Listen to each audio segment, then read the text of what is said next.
नमस्कार दोस्तों, स्वागत करता हूं मैं आपका अपने चैनल साथी सनातन 09 में। दोस्तों आज हम नेपाल के लक्ष्मी नारायण मंदिर पे आपको महंत जी से कुछ मंदिर की खासियत और पंच महालक्ष्मी का क्या खासियत है और कौन है माता वो, उसके बारे में कुछ जानकारी आपको दी जाएगी। तो आइए सबसे पहले मैं आपको महाराज जी से मिलवाता हूँ और उनसे कुछ जानकारी दिलवाता हूँ। नमस्कार महाराज। सबसे पहले तो आप हमारे दर्शकों को बताइए कि आपका नाम क्या है और ये जो माता जी और महालक्ष्मी जी का मंदिर है किस जिले और किसके अंतर्गत में आता है? जय श्री मुक्तिनाथ। सभी भक्तजनों को सादर प्रणाम। अभी हम काठमांडू जिला भक्तपुर, काठमांडू जिले के आस पास में भक्तपुर जिला जो चांगुनारायण नगर पालिका वार्ड नंबर 5 श्रीवन धाम में अभी उपस्थित हैं। इस धाम में परम श्रद्धेय अनंत श्री विभूषित मुक्तिनाथ पीठाधीश्वर स्वामी श्रीजी महाराज मुक्तिनाथ बाबा जी द्वारा यह संस्थापित दिव्य धाम है।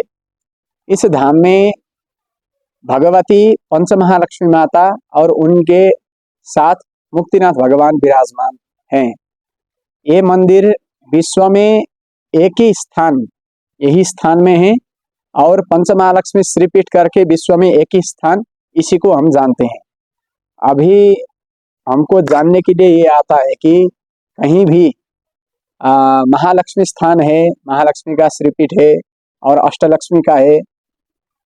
भगवती जगदम्बा महालक्ष्मी का अनेक स्वरूप हम विभिन्न स्वरूप में देखते हैं, लेकिन 5 स्वरूप में यही जगह में देखने को मिलता है। तो यहाँ महालक्ष्मी, संपल लक्ष्मी, भोग लक्ष्मी और ज्ञान लक्ष्मी, मोक्ष लक्ष्मी विराजती हैं, उनके साथ में मुक्तिनाथ भगवान। और ये ऐतिहासिक और पौराणिक हिसाब से देखें तो ये मुक्ति क्षेत्र अंतर्गत आता है और पाशुपत क्षेत्र से नजदीक में है। कोई भी भक्त काठमांडू में आकर यदि पशुपतिनाथ भगवान का दर्शन करते हैं तो अवश्य यहाँ पंच महालक्ष्मी स्वरूप महालक्ष्मी माता का भी दर्शन करने के लिए आइएगा, ये हम प्रार्थना करते हैं। क्योंकि देवभूमि नेपाल सारा मुक्ति क्षेत्र कहलाती है स्कंद पुराण के अंतर्गत, और भागवत जी में कई पुराण में इसका वर्णन आता है मुक्ति क्षेत्र का। और मुक्ति क्षेत्र के अंदर भी बहुत ऐसे ऐतिहासिक पौराणिक जगह है, जैसे गजेंद्र मोक्ष दिव्य धाम और गलेश्वर, देवघाट,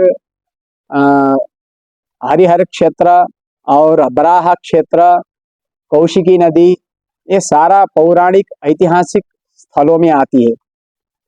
ऐसे ही यहाँ साली नदी नाम करके एक स्थल है।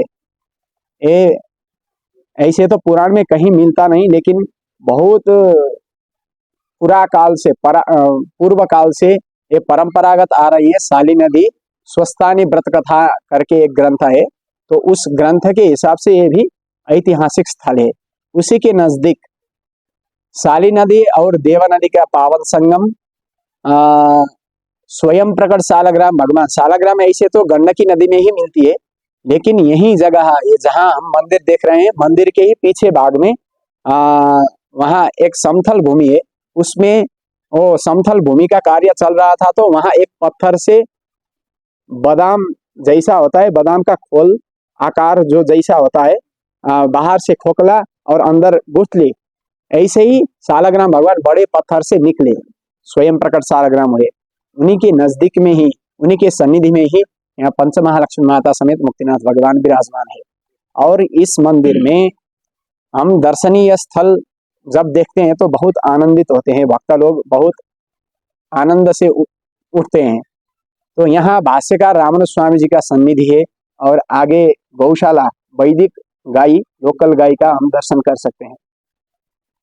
और इतना ही नहीं, गुरुकुल भी संचालन है और धर्मशाला है, अन्नदान क्षेत्र, सब अभी मुक्तिनाथ बाबा जी के सत्संकल्प से ये सब प्रकल्प चल रहा है, सेवा का प्रकल्प। एक छोटा सा सवाल मेरा और है,